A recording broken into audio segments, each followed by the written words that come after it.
Hello दोस्तों, स्वागत है आपका हमारे इस यूट्यूब चैनल एग्जाम वर्ल्ड में। और मैं हूं श्रीकांत और आज हम लोग पढ़ेंगे प्रतियोगिता दर्पण हिंदी मासिक पत्रिका। ये करंट अफेयर्स की पत्रिका है, ठीक है। और ये सितंबर 2021 का संस्करण है। और बता दूं कि हमारी वेबसाइट लॉन्च हो गई है जिसका नाम है onlinestudycenter.in, ठीक है। वहाँ पर आप पढ़ सकते हैं करंट अफेयर्स को भी। चलिए राष्ट्रीय घटनाक्रम में देखते हैं पहला टॉपिक कि कर्नाटका में भाजपा सरकार के नेतृत्व में परिवर्तन। तो देखिए 28 जुलाई 2021 को बीएस येदियुरप्पा के स्थान पर बसवराज बोम्मई को नया कर्नाटका का मुख्यमंत्री बनाया गया है, ठीक है। और ये डिसीजन जो हुआ है ये 27 जुलाई को हुआ था। बेंगलुरु में जो पार्टी मीटिंग हुई थी इसमें केंद्रीय पर्यवेक्षक की उपस्थिति में ये डिसीजन लिया गया था। और बसवराज बोम्मई जो हैं वो येदियुरप्पा सरकार में गृह कानून और संसदीय मामलों के मंत्री रहे थे, ठीक है। और उसी मीटिंग में इन्हें विधायक दल का नेता सर्वसम्मति से चुना गया। एक्चुअली हुआ यूँ कि राज्य में जो पार्टी के आंतरिक मतभेद थे वो 2023 के आगामी चुनाव के लिए व्यू रचना और येदियुरप्पा की अधिक उम्र, जो कि येदियुरप्पा की उम्र थी 78 ईयर्स, ठीक है। और यही सब चीज़ है जो उनके त्यागपत्र का कारण बना, ठीक है।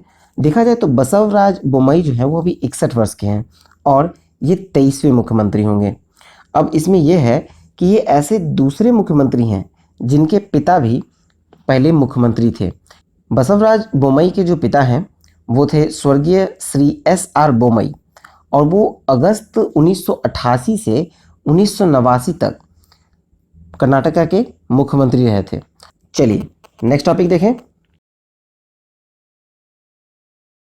नेक्स्ट टॉपिक है कि पश्चिम बंगाल में विधान परिषद के गठन का प्रस्ताव विधानसभा में पारित। तो देखिए ये 6 जुलाई 2021 को विधानसभा का सत्र शुरू होने के चौथे ही दिन विधानसभा ने इसे 196 और 69 के मतांतर से पारित किया। विधानसभा के द्वारा इस तरह से पारित जो प्रस्ताव है वो संविधान के अनुच्छेद 171(2) के तहत लोकसभा और राज्यसभा में पारित करना होगा, ठीक है। और जब ये पारित हो जाएगा तब ये राष्ट्रपति के अनुमोदन के पश्चात विधान परिषद का गठन का अनुमति प्राप्त हो जाएगा, ठीक है। और देखा जाए तो देश में भी 6 ऐसे राज्य हैं जहां विधानसभा के साथ साथ विधान परिषद भी है। उसमें है आपको उत्तर प्रदेश, बिहार, आंध्र प्रदेश, महाराष्ट्र, तेलंगाना और कर्नाटका, ठीक है। चलिए नेक्स्ट देखें। नेक्स्ट टॉपिक है स्वदेश में विकसित MPATGM मिसाइल का न्यूनतम रेंज का सफल परीक्षण। MPATGM का फुल फॉर्म क्या होता है? तो ये होता है man portable anti tank guided missile, ठीक है। और इसे फायर एंड फॉरगेट भी कहा जाता है, fire and forget man portable anti tank guided missile. देखिए 21 जुलाई 2021 को इसको भारत के DRDO ने स्वदेशी रूप से विकसित इस कम वजन वाला जो MPATGM मिसाइल है उसका सफल परीक्षण किया। मिसाइल को एक man portable launcher thermal site के साथ एकीकृत कर लॉन्च किया गया था। परीक्षण के बाद स्वदेशी ये तीसरी पीढ़ी के जो man portable anti tank guided missile है और इसको निर्मित करने की जो अंतिम चरण में पहुंच गया है, ठीक है। देखा जाए तो लक्ष्य जो है वो एक टैंक की तरह बनाया गया था। मिसाइल ने सीधा हमला किया और लक्ष्य को सटीक रूप से पहचाना। इस परीक्षण ने न्यूनतम रेंज के लिए जो मिसाइल का उपयोगिता को सफलतापूर्वक सत्यापित किया है, ठीक है। चलिए नेक्स्ट टॉपिक देखते हैं। नेक्स्ट टॉपिक है कि सतह से आकाश में मार करने वाली आकाश NG मिसाइल का सफल परीक्षण। ये आकाश NG मिसाइल जो है वो है आकाश न्यू जनरेशन मिसाइल और ये सतह से आकाश में मार करने वाली मिसाइल है, ठीक है। और ये नई पीढ़ी का जो NG मिसाइल है ये DRDO के द्वारा सफल परीक्षण किया गया। इसका परीक्षण जो स्थल था वो था उड़ीसा के तट के निकट जो एकीकृत परीक्षण रेंज है, जिसे ITR कहते हैं, ठीक है, वहाँ से किया गया था। और मिसाइल का जो उत्पादन एजेंसी है वो है भारत इलेक्ट्रॉनिक्स लिमिटेड और भारत डायनामिक्स लिमिटेड। चलिए नेक्स्ट देखते हैं। नेक्स्ट टॉपिक है जम्मू कश्मीर उच्च न्यायालय के नाम में परिवर्तन। तो देखिए केंद्र शासित क्षेत्र जो जम्मू कश्मीर है और लद्दाख है वहाँ पर एक न्यायालय था, संयुक्त रूप से दोनों का काम करता था, जिसका नाम था केंद्र शासित जम्मू कश्मीर व केंद्र शासित लद्दाख उच्च न्यायालय, जिसको इंग्लिश में कहते थे common high court of UT of Jammu and Kashmir and UT of Ladakh. ठीक है, ये नाम जो था वो काफ़ी बोझिल हो गया था, इस वजह से इसके नाम में परिवर्तन किया गया और नया नाम रखा गया जम्मू कश्मीर और लद्दाख उच्च न्यायालय, मतलब high court of Jammu and Kashmir and Ladakh. Simple सा नाम रखा गया। भारत में अगर देखा जाए उच्च न्यायालयों की संख्या तो वो कुल है 25, और भारत में जो सबसे प्राचीन न्यायालय है वो है कलकत्ता उच्च न्यायालय। ये 2 जुलाई 1862 में बना था।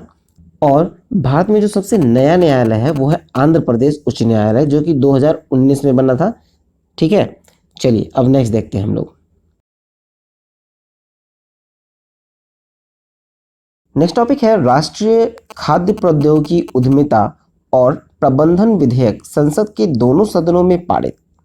तो देखिए, फसल को उचित प्रबंधन कर कृषि के विकास के उद्देश्य से 2019 में लाया गया जो राष्ट्रीय खाद्य प्रौद्योगिकी उद्यमिता और प्रबंधन संस्थान विधेयक है, वो संसद के दोनों सदनों में पारित कराया गया।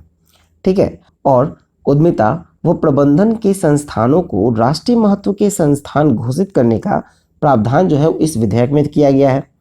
इससे होगा क्यों कि जो संस्थान है, इससे इन संस्थानों में अधिक केंद्रीय सहायता के साथ साथ अधिक स्वायत्ता भी प्राप्त होगी। ठीक है, और ऐसे 2 संस्थान हैं वर्तमान में, जो कि एक हरियाणा में कुंडली में है और एक है तमिलनाडु के तंजावुर में। ठीक है, देखिए पहला जो है आपको हरियाणा के कुंडली में, उसका नाम है national institute of food technology entrepreneurship and management, और दूसरा है Indian institute of food processing technology, और ये आपको तमिलनाडु के तंजावुर में है। ठीक है, चलिए नेक्स्ट देखें। नेक्स्ट टॉपिक है होम्योपैथी चिकित्सा के विनियमन हेतु राष्ट्रीय होम्योपैथी आयोग का गठन। तो देखिए, जुलाई 2021 में होम्योपैथी शिक्षा के विनियमन तथा इस क्षेत्र में नियामक सुधारों के लिए नए आयोग का गठन किया गया। पुराना था जिसका नाम था होम्योपैथी केंद्रीय परिषद, मतलब होम्योपैथी सेंट्रल काउंसिल। फिर नया उसके जगह पे जो बनाया गया उसका नाम है राष्ट्रीय होम्योपैथी आयोग, जिसे कहते हैं नेशनल कमीशन फॉर होम्योपैथी। ठीक है, इसके पहले चेयरमैन जो होंगे वो होंगे डॉक्टर अनिल खुराना। देखिए, ये आयोग जो क्या करेगा कि होम्योपैथी जो चिकित्सा है उसके पाठ्यक्रम में प्रवेश हेतु पात्रता सह प्रवेश परीक्षा और होम्योपैथी के शिक्षकों की पात्रता हेतु होम्योपैथी परास्नातकों के लिए नेशनल टीचर्स एलिजिबिलिटी टेस्ट का प्रावधान भी इस विधेयक में किया गया है। देखिए, इसमें जो चेंजेस लाए जाएंगे वो होम्योपैथी चिकित्सा के विनियमन के लिए होम्योपैथी केंद्रीय परिषद अधिनियम 1973 का स्थान लेने के लिए होम्योपैथी अधिनियम 2020, जो कि सितंबर 2020 में पारित किया गया था। ठीक है, और इसके तहत राष्ट्रीय होम्योपैथी आयोग का गठन अब जुलाई 2021 में किया गया है। ठीक है, चलिए नेक्स्ट देखें। यूनेस्को की विश्व विरासत सूची। तो देखिए, जुलाई 2021 में काकतीय रुद्रेश्वर मंदिर और हड़प्पा सभ्यता के सबसे बड़े और सबसे प्रमुख पुरातात्विक स्थल में से एक है धौलावीरा, उसको यूनेस्को की विश्व विरासत स्थल में शामिल किया गया है। ठीक है, देखिए विश्व विरासत सूची में शामिल जो भारतीय स्थलों की संख्या है अब 40 हो गई है। ठीक है, इसमें से आपको 32 जो है वो सांस्कृतिक स्थल हैं, 7 प्राकृतिक स्थल और 1 जो है वो मिश्रित स्थल है। ठीक है, अब तेलंगाना में 800 वर्ष पुराना जो काकतीय रुद्रेश्वर मंदिर है, जिसको रामप्पा मंदिर के नाम से भी जाना जाता है, ठीक है, इस बार इसे शामिल किया गया है यूनेस्को के विश्व विरासत स्थल में। फिर तेलंगाना का ये जो पहला स्थल होगा जो कि विश्व विरासत की सूची में शामिल होगा। और जो दूसरा है कि गुजरात के कच्छ जिले में जो हड़प्पा का धौलावीरा है, वो गुजरात का ऐसा चौथा स्थल होगा जो कि विश्व विरासत की सूची में शामिल होगा। ठीक है, चलिए नेक्स्ट देखें। नेक्स्ट टॉपिक है आपको राजीव गांधी खेल रत्न पुरस्कार का नाम अब मेजर ध्यानचंद खेल रत्न पुरस्कार किया गया। तो ये 6 अगस्त 2021 को किया गया है। प्रधानमंत्री नरेंद्र मोदी के द्वारा हॉकी के जादूगर मेजर ध्यानचंद के नाम पर इस पुरस्कार का नामकरण किया गया और इसका नाम होगा अब मेजर ध्यानचंद खेल रत्न पुरस्कार। ठीक है, ध्यानचंद का जो जन्म हुआ था वो 29 अगस्त को हुआ था, इसलिए भारत में हम लोग राष्ट्रीय खेल दिवस के रूप में 29 अगस्त को मनाते हैं। चलिए नेक्स्ट देखें। चलिए मूव करते हैं हम लोग अंतर्राष्ट्रीय घटनाक्रम में, जहां पहला टॉपिक है कि अगस्त 2021 में भारत सुरक्षा परिषद का अध्यक्ष। देखा जाए तो 2 अगस्त 2021 से एक माह के लिए संयुक्त राष्ट्र सुरक्षा परिषद का अध्यक्ष अब भारत होगा। 1 अगस्त को रविवार था, इसलिए 2 अगस्त से भारत अब अध्यक्षता करेगा 1 माह के लिए। 1 माह के लिए इसलिए क्योंकि यहाँ जो 15 सदस्य हैं, ठीक है, उसको एक एक माह के लिए अध्यक्षता दी जाती है अल्फ़ाबेटिकल ऑर्डर में। ठीक है, देखिए सुरक्षा परिषद के जो मौजूदा द्विवर्षीय सदस्यता है भारत के पास 2021-22 के लिए, इस दौरान भारत को ये पहला अवसर प्राप्त हुआ है जब भारत अध्यक्षता करेगा संयुक्त राष्ट्र सुरक्षा परिषद का, और अगला अवसर ये आएगा भारत को दिसंबर 2022 में प्राप्त होने वाला है। इससे पूर्व देखा जाए, मतलब कि भारत तो अगस्त में अध्यक्षता करेगा, लेकिन जुलाई में फ्रांस ने अध्यक्षता की, फिर अगस्त में भारत, और फिर सितंबर माह में आयरलैंड को अध्यक्षता का मौका मिलेगा। ठीक है, देखा जाए तो सुरक्षा परिषद की जो अध्यक्षता के दौरान भारत जो है वो 3 बड़े क्षेत्र, कहने का मतलब समुद्री सुरक्षा, शांति रक्षण व आतंकवाद रोकथाम, इनके संबंध में उच्च स्तरीय कार्यक्रमों का आयोजन जो है वो भारत करेगा। और संयुक्त राष्ट्र में जो भारत के अस्थायी प्रतिनिधि हैं वो हैं TS तिरुमूर्ति। चलिए नेक्स्ट टॉपिक देखें। नेक्स्ट टॉपिक है चीनी कम्युनिस्ट पार्टी की स्थापना के 100 वर्ष पूर्ण। तो देखा जाए तो 1 जुलाई 2021 को चाइनीज कम्युनिस्ट पार्टी यानी CCP की स्थापना का 100 वर्ष पूर्ण हुआ। पार्टी की जो स्थापना हुआ था वो चेन डूसियू और ली डेझावो ने 1 जुलाई 1921 को की थी। चीन में जो CCP है, मतलब कि चाइनीज कम्युनिस्ट पार्टी के अलावा 9 पार्टी और है, लेकिन सबसे बड़ी पार्टी यही है CCP, और CCP के करीब 9 करोड़ 20 लाख सक्रिय सदस्य हैं। ठीक है, चलिए नेक्स्ट टॉपिक देखें।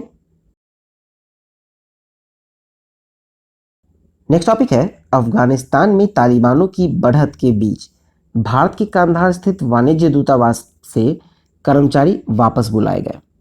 तो देखिए, जब तक ये बुक लिखा गया था, ठीक है, मतलब जब तक इसमें दिया हुआ है 10 जुलाई 2021 को देर रात भारतीय वायुसेना के विमान ने लगभग 50 राजनेताओं, कर्मचारियों, सुरक्षाकर्मी को भारत वापस बुलाया है, और ये जो है भारत के विदेश मंत्रालय के प्रवक्ता ने कही है। ठीक है, देखा जा रहा है कि तालिबानी जो है वो अपने दायरे को धीरे धीरे बढ़ा रहा है, मतलब वहाँ पे गृह युद्ध, अशांति की स्थिति उत्पन्न होने वाली है। ठीक है, और कांधार की ओर जो तालिबानी बढ़ रहे हैं, इसे देखते हुए ही भारत ने एक कदम उठाया है। देखा जाए तो जुलाई 2021 की मध्य तक, मतलब 50% अफगानिस्तान पर कब्जे का दावा तालिबान ने किया है। ठीक है, चलिए नेक्स्ट टॉपिक देखते हैं। नेक्स्ट है कि इराक में भी 2021 के अंत तक समाप्त होगा अमेरिकी सैन्य मिशन। देखिए, जुलाई 2021 में अमेरिकी राष्ट्रपति जो बाइडेन हैं, उन्होंने इराक से भी अपनी सैन्य जो है मिशन उसको समाप्त करने की घोषणा की। अमेरिकी राष्ट्रपति जो बाइडेन और इराक के प्रधानमंत्री जो मुस्तफ़ा अल कादमी हैं, उनके बीच सहमति हुई है। 26 जुलाई 2021 को व्हाइट हाउस में ये सहमति हुई, और इराक में जो मौजूदा लगभग 2500 सैनिक हैं, उसमें अधिकांश वहाँ अभी भी बने रहेंगे, जो कि वहाँ की सेना को प्रशिक्षित करेंगे। ठीक है, हुआ यूँ था कि सद्दाम हुसैन जो वहाँ के राष्ट्रपति थे, कहने का मतलब वो तानाशाह राष्ट्रपति थे, उनके शासन को समाप्त किया गया। अमेरिका के नेतृत्व में एक गठबंधन सेना ने इराक पर हमला किया था 2003 में, और सद्दाम हुसैन को पकड़ा गया था, और फिर 30 दिसंबर 2006 को उसे फांसी दे दी गई थी। ठीक है, और इराक में 18 वर्ष से जो जारी सैन्य मिशन है उसको 2021 के अंत तक समाप्त करने की बात कही गई है इसमें। चलिए नेक्स्ट टॉपिक देखते हैं।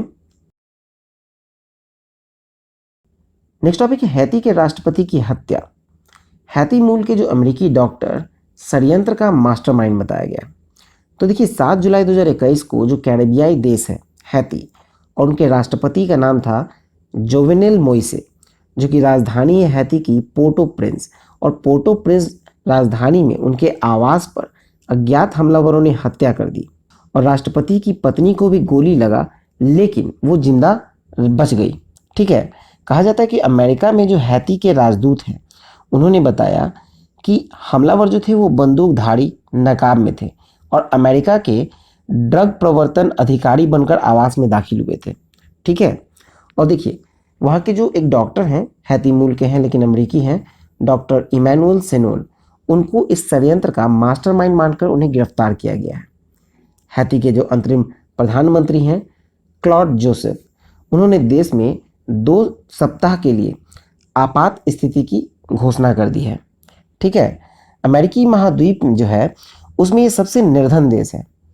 60% जनसंख्या का जो दैनिक आय है वो $2 से भी कम है। ठीक है, चलिए नेक्स्ट टॉपिक देखें।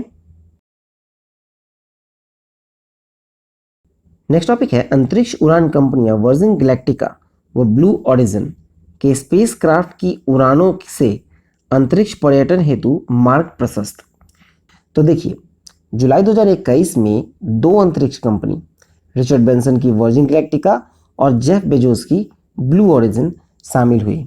ठीक है, वर्जिन गैलेक्टिका की यूनिटी की उड़ान, मतलब हम लोग पहले देखते हैं वर्जिन गैलेक्टिका की यूनिटी की उड़ान। तो देखिए 11 जुलाई 2021 को वर्जिन ग्रुप के संस्थापक रिचर्ड ब्रैंसन अपनी कंपनी वर्जिन गैलेक्टिका के यूनिटी स्पेसशिप में सवार होकर 5 अन्य यात्रियों के साथ 86 किलोमीटर की ऊंचाई तक अंतरिक्ष के किनारे तक उड़ान भरी।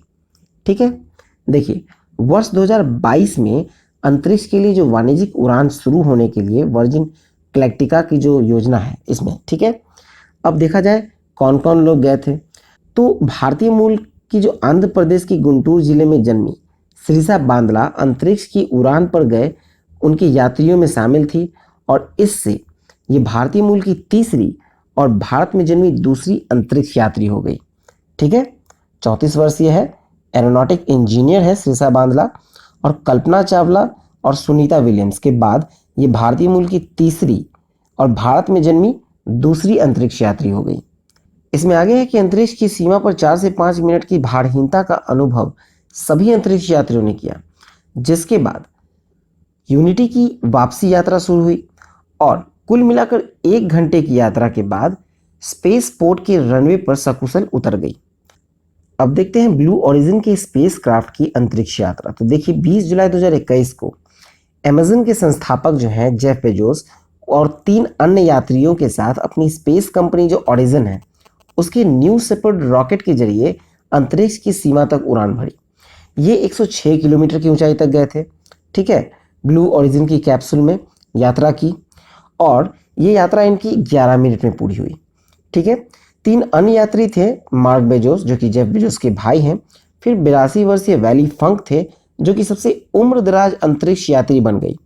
18 वर्ष की ओलिवर डेमन थी जो कि सबसे कम उम्र की अंतरिक्ष यात्री बनी है। ठीक है, देखा जाए तो ब्लू ओरिजिन का जो न्यू शेपर्ड रॉकेट बनाने वाली टीम है उसमें इंजीनियर की टीम में एक महाराष्ट्र के कल्याण की 30 वर्षीय संजल गवांदे भी शामिल है।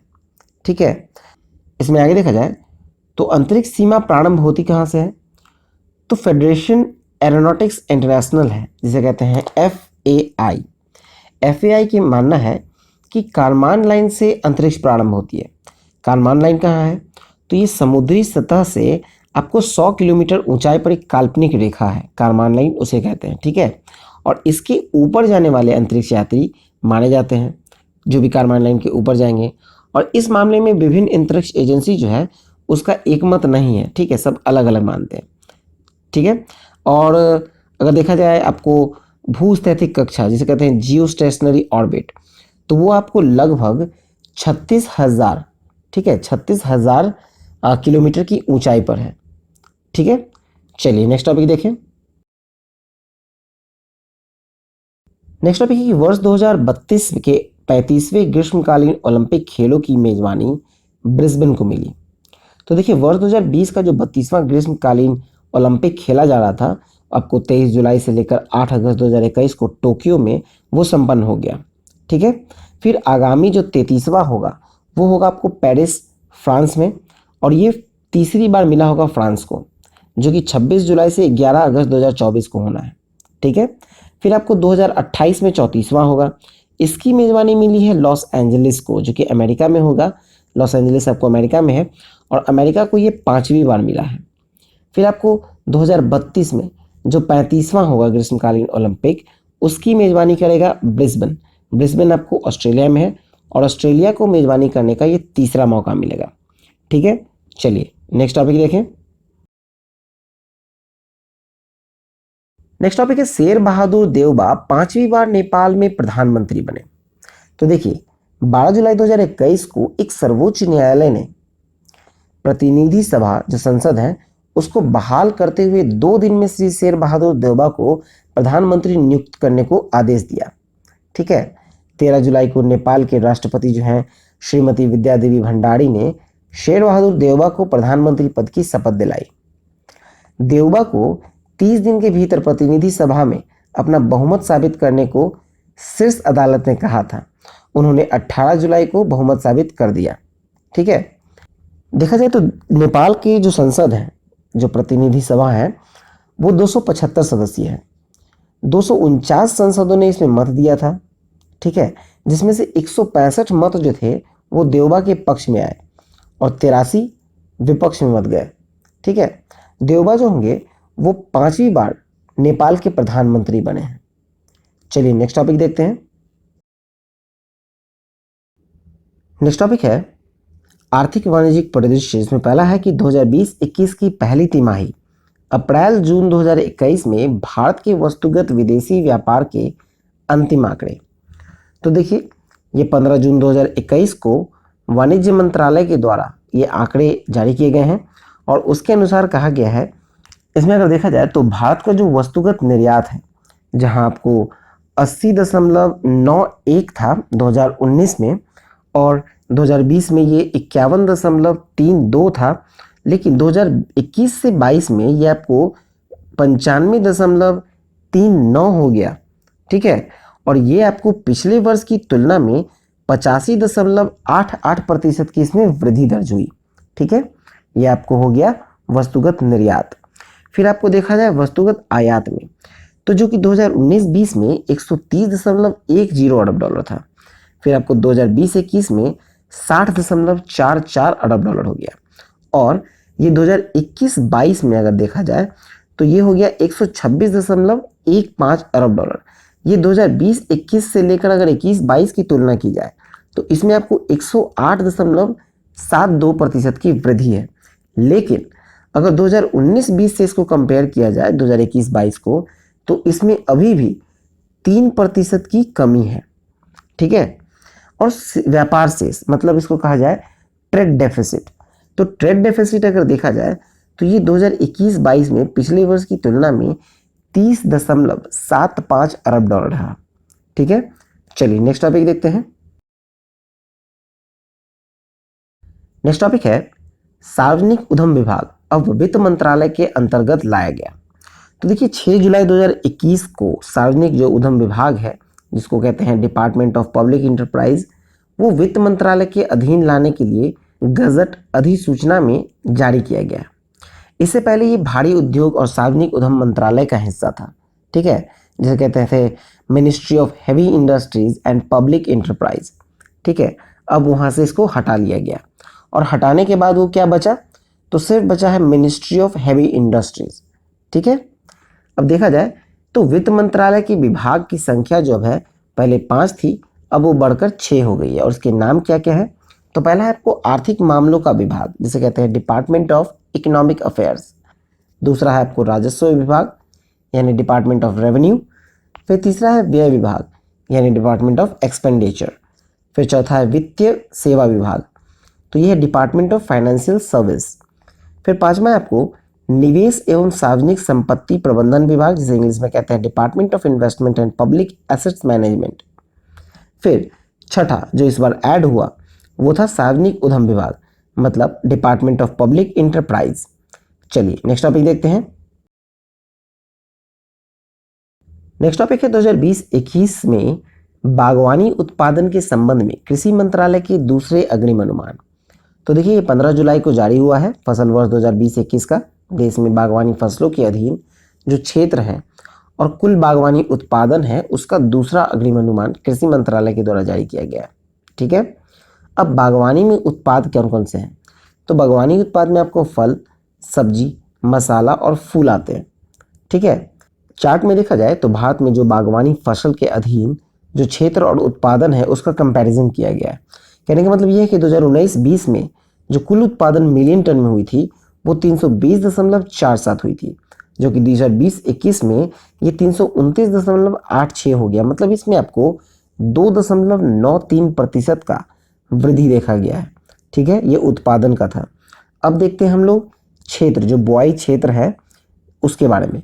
तो बुआई क्षेत्र अगर मिलियन हेक्टेयर में देखा जाए तो 19-20 में आपको 26.48 था, और आपको ये हो गया आपको 27.23 2020-21 में, मतलब 27.23 मिलियन हेक्टेयर। ठीक है, और इन दोनों को कंपेयर करेंगे तो 2.83% का वृद्धि देखा गया है बुआई क्षेत्र में। ठीक है, चलिए इसमें आगे देखते हैं।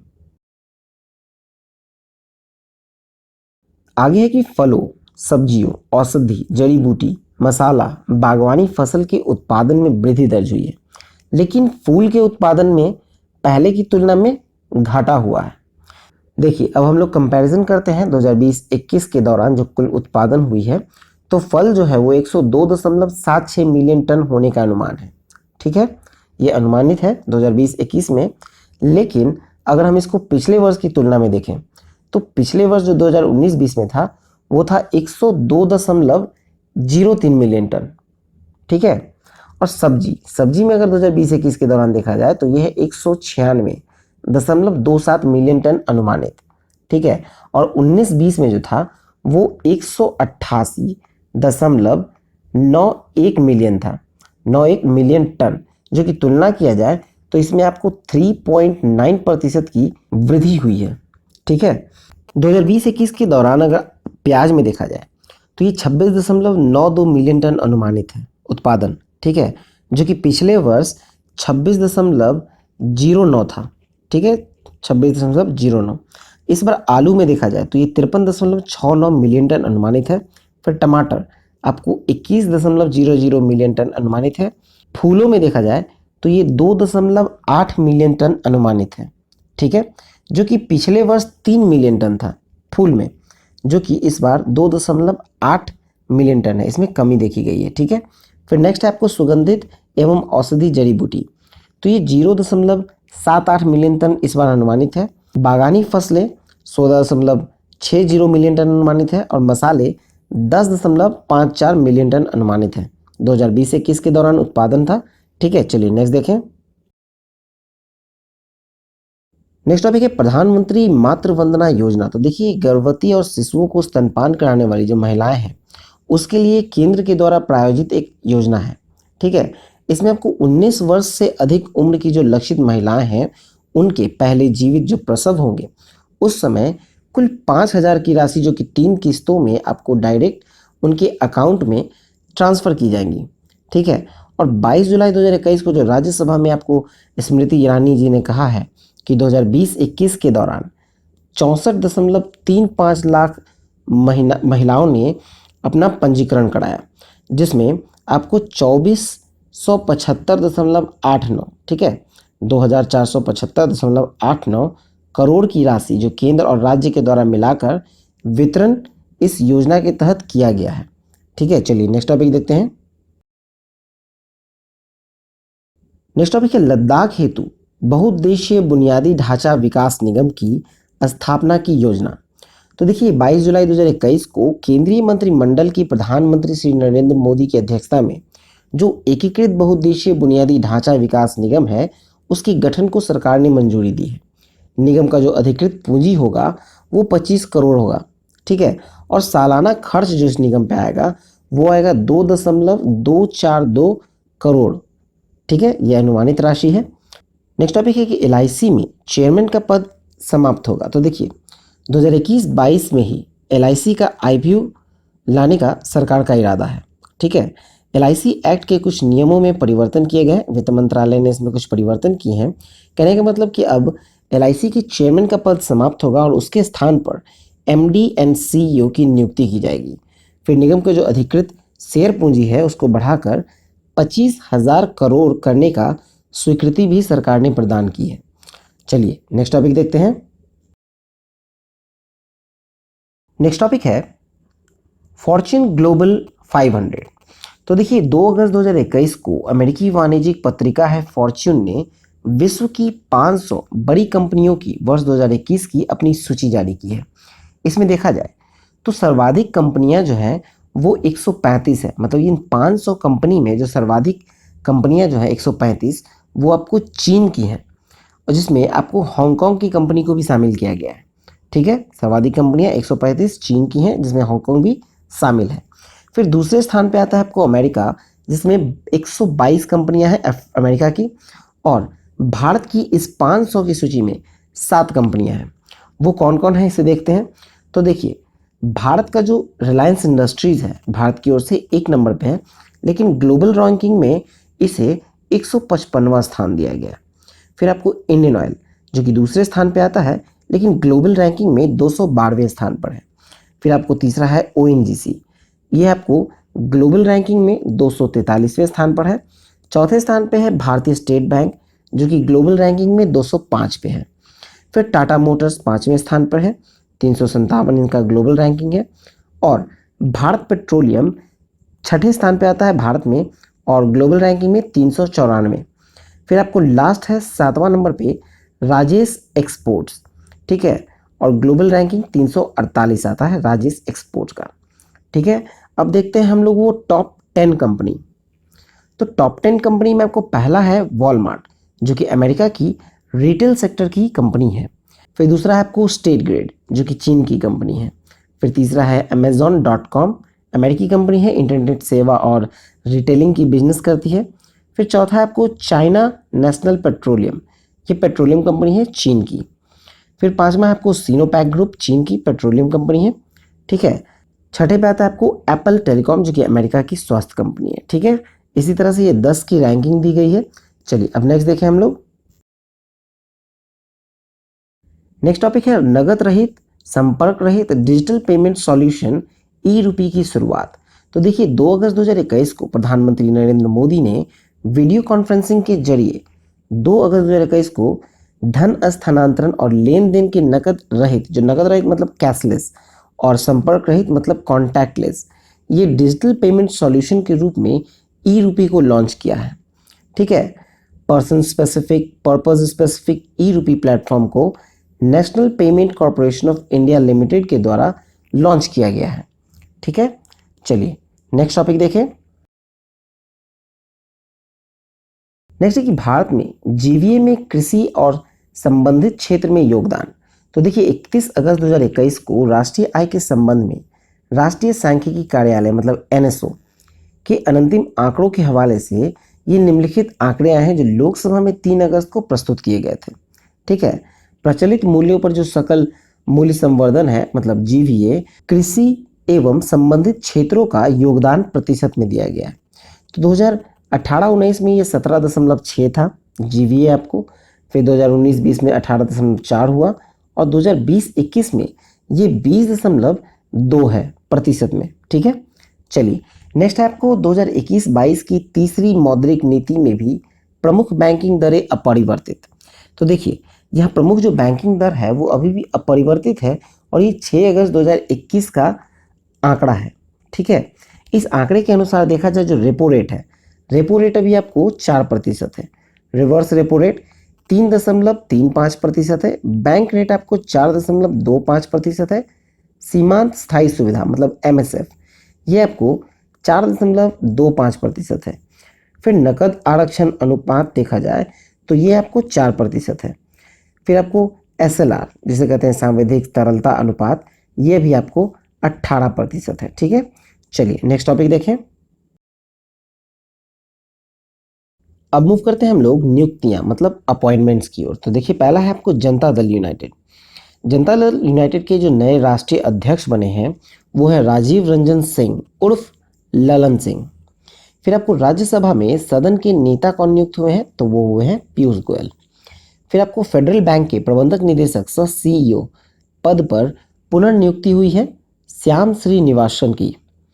फिर आपको भारत में अमेरिका के नए राजदूत के रूप में मनोनयन किया गया है एरिक गारसेटी को, जो कि लॉस एंजलिस के मेयर हैं। फिर आपको भारतीय नौसेना के नए उप प्रमुख मतलब वाइस चीफ बने हैं, ये है वाइस एडमिरल एस.एन. घोड़माडे। चलिए नेक्स्ट देखें। नेक्स्ट है विश्व हिंदू परिषद के नए अध्यक्ष, तो ये बने हैं रविंद्र प्रताप सिंह। फिर नेक्स्ट है आपको LIC के जो चौथे प्रबंधक निदेशक बने हैं वो है मिनी आईपे। और फिर है आपको वित्त मंत्रालय के तहत नए महालेखक नियंत्रक जिसे कहते हैं CAG, controller general of accounts, वो बने हैं दीपक दास। चलिए नेक्स्ट देखें। अब मूव करते हैं हम लोग पुरस्कार सम्मान में, जिसमें पहला है आपको 74वें कान फिल्म महोत्सव 2021। तो देखिए ये कान फिल्म महोत्सव जो है आपको 6 से 17 जुलाई 2021 को ग्रैंड थिएटर लूमियर फ्रांस में संपन्न हुआ। देखा जाए तो टाइटन फिल्म की जो फ्रांसीसी निर्देशक हैं जूलिया, उसे पिछले 28 वर्षों में कान फिल्म फेस्टिवल में पाम डियोर जीतने वाली पहली महिला निर्देशिका बन गई। ठीक है, अब देखिए फिर नेक्स्ट है आपको ग्रैंड प्रिक्स। ग्रैंड प्रिक्स जिसे इस उत्सव का उप विजेता पुरस्कार माना जाता है, मतलब दूसरे स्थान पर। तो दो फिल्म ईरान के असगर फरहादी की ए हीरो और फिनलैंड के निर्देशक जूहो कुओसमैनन का कंपार्टमेंट नंबर 6 ये द्वारा साझा किया गया है। ठीक है, फिर सर्वश्रेष्ठ निर्देशक जो डायरेक्टर है वो है लियोस कैरेक्स, जो कि फ्रांस की फिल्म है एनेट, उसे दिया गया है सर्वश्रेष्ठ निर्देशक का। सर्वश्रेष्ठ अभिनेता बने हैं कालेब लैंड्री, जो कि फिल्म निट्रॉम के हैं। फिर सर्वश्रेष्ठ अभिनेत्री बनी है रेनेट रिंसेवे, ये नॉर्वे की हैं। फिल्म का नाम है the first person in the world. इस फिल्म के लिए इन्हें दिया गया है सर्वश्रेष्ठ अभिनेत्री। चलिए नेक्स्ट देखें। नेक्स्ट टॉपिक है आपको महाराष्ट्र भूषण। तो महाराष्ट्र भूषण जो अवार्ड है वो जुलाई 2021 को दिया गया है और ये दिया गया है आशा भोसले को। ठीक है, गायिका है। पुरस्कार राशि के तहत इन्हें 10 लाख रुपए की राशि प्रदान की जाती है। नेक्स्ट है आपको लोकमान्य तिलक राष्ट्रीय पुरस्कार 2021। तो देखिए ये लोकमान्य तिलक ट्रस्ट का वर्ष 2021 का लोकमान्य तिलक राष्ट्रीय पुरस्कार दिया गया है आपको साइरस पूनावाला को। साइरस पूनावाला कौन है? तो ये सीरम इंस्टीट्यूट ऑफ इंडिया के चेयरमैन है। टीका निर्माता कंपनी है जिसने कोविशील्ड नाम का टीका बनाया है आपको कोरोना का। ठीक है, चलिए नेक्स्ट देखें। अब मूव करते हैं हम लोग निधन में, जो पहला है आपको मान कौर। मान कौर जो कि भारत सरकार के द्वारा वर्ष 2020 की नारी शक्ति पुरस्कार से सम्मानित 105 वर्षीय वयोवृद्ध एथलीट थी जिनका निधन हो गया। इनके बारे में देखा जाए तो ये 93 ईयर्स के एज में इन्होंने अपना एथलेटिक करियर शुरू किया था अपने बेटे के कहनाम पर। ठीक है, और ये 35 से अधिक राष्ट्रीय अंतर्राष्ट्रीय प्रतियोगिताओं में स्वर्ण पदक जीत चुकी थी। ठीक है, फिर नेक्स्ट है आपको यशपाल शर्मा। यशपाल शर्मा का 1983 में विश्व कप जीतने वाली भारतीय क्रिकेट टीम के सदस्य थे और इनका निधन हो गया 66 वर्ष की आयु में। फिर नेक्स्ट है आपको वीरभद्र सिंह। वीरभद्र सिंह जो है वो वरिष्ठ कांग्रेस नेता थे, हिमाचल प्रदेश के पूर्व मुख्यमंत्री, जिनका 87 वर्ष की आयु में शिमला के एक अस्पताल में निधन हो गया। नेक्स्ट है पद्म सचदेवा, जो कि पद्मश्री से सम्मानित हिंदी व डोगरी की प्रसिद्ध लेखिका एवं कवियत्री पद्म सचदेवा का 81 वर्ष की आयु में निधन हो गया है। चलिए नेक्स्ट देखें। अब मूव करते हैं हम लोग पुस्तकें में, मतलब बुक्स में। तो बुक्स में पहला आपको home in the world a memoir, इसके लेखक हैं अमर्त्य सेन। फिर है आपको my life in full work family and our future, इसके लेखक हैं इंदिरा नूई। फिर नेक्स्ट है आपको ब्रेकिंग थ्रू न्यू अर्थ, इसके लेखक हैं जतीश चंद्र मोहंती। फिर नेक्स्ट है आपको टेल्स फ्रॉम माई हार्ट। ठीक है, टेल्स फ्रॉम माई हार्ट, इसके लेखक हैं रस्किन बॉन्ड। आपको ये थोड़ा सा ऐड हो गया, ठीक है, उसको अलग कर दिया जाएगा PDF में। फिर है आपको रिमूव्ड, मतलब द रिमूव्ड के जो लेखक हैं वो है ब्रैंडन हॉब्सन। ठीक है, टेल्स फ्रॉम माई हार्ट के लेखक हैं रस्किन बॉन्ड और द रिमूव्ड के लेखक हैं ब्रैंडन हॉब्सन। फिर नेक्स्ट है आपको द काइडेस्ट लाई के जो लेखक हैं वो है नैन्सी जॉनसन। फिर नेक्स्ट है आपको चाइना रूम, उसके लेखक हैं संजीव सहोता। चलिए नेक्स्ट देखें। अब मूव करते हैं हम लोग विविध में, जिसमें पहला है कि भारत और रूस के संयुक्त सैन्य अभ्यास इंद्र 2021 और इंद्र नेवी 2021। तो देखिए पहला आपको इंद्र 2021 देखते हैं। इंद्र 2021 जो है वो 1 अगस्त 2021 से 13 अगस्त तक भारत और रूस की सेनाओं के बीच ये 12वां वार्षिक सैन्य अभ्यास के रूप में वोल्गोग्राद में शुरू हुआ था। वोल्गोग्राद रूस में है, ठीक है। और दोनों देशों के इसमें 250 सैनिक कर्मी जो थे वो शामिल हुए थे। फिर नेक्स्ट है आपको इंद्र नेवी 2021। तो इंद्र नेवी जो है वो नौसेना का है और ये द्विवार्षिक संयुक्त अभ्यास है जो कि 28 से 29 जुलाई 2021 को भारत और रूस के बीच बाल्टिक सागर में संपन्न हुआ है, ठीक है। चलिए नेक्स्ट देखें। नेक्स्ट है आपको एक्सपो 2020। तो देखिए ये 1 अक्टूबर 2021 से लेकर 31 मार्च 2022 तक होगा। कहाँ होगा? तो यूएई में होगा, संयुक्त अरब अमीरात के दुबई में होगा, ठीक है। भारत सहित कुल इसमें 192 देश भाग लेंगे, जिसका थीम है connecting minds creating the future.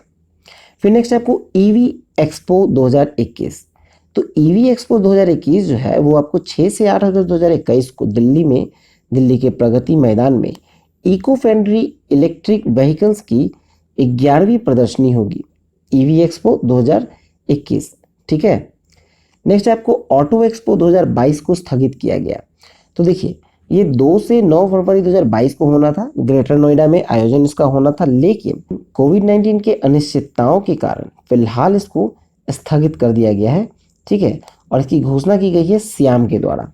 SIAM हो गया आपको society of Indian automobile manufacturers, ठीक है। Society of Indian automobile manufacturers, ठीक है, सियाम का फुल फॉर्म। चलिए नेक्स्ट देखें। अब मूव करते हैं हम लोग खेल कूद की ओर। इसमें पहला टॉपिक है आपको बांग्लादेश जिम्बाब्वे श्रृंखला। तो देखिए ये जुलाई में हुआ था, जुलाई 2021 में बांग्लादेश की टीम ने 1 टेस्ट मैच और 3 एक दिवसीय मैच और 3 T20 मैच की श्रृंखला खेलने के लिए जिम्बाब्वे गई थी, ठीक है। ये 1 टेस्ट मैच जो है वो बांग्लादेश विजय रही 1-0 से। फिर एक दिवसीय मैच भी आपको 3-0 से बांग्लादेश से विजय रही, लेकिन जो T20 मैच था वो बांग्लादेश 2-1 से विजय रही। एक मैच आपको जिम्बाब्वे जीत गया। चलिए नेक्स्ट है आपको दक्षिण अफ्रीका वेस्ट इंडीज श्रृंखला।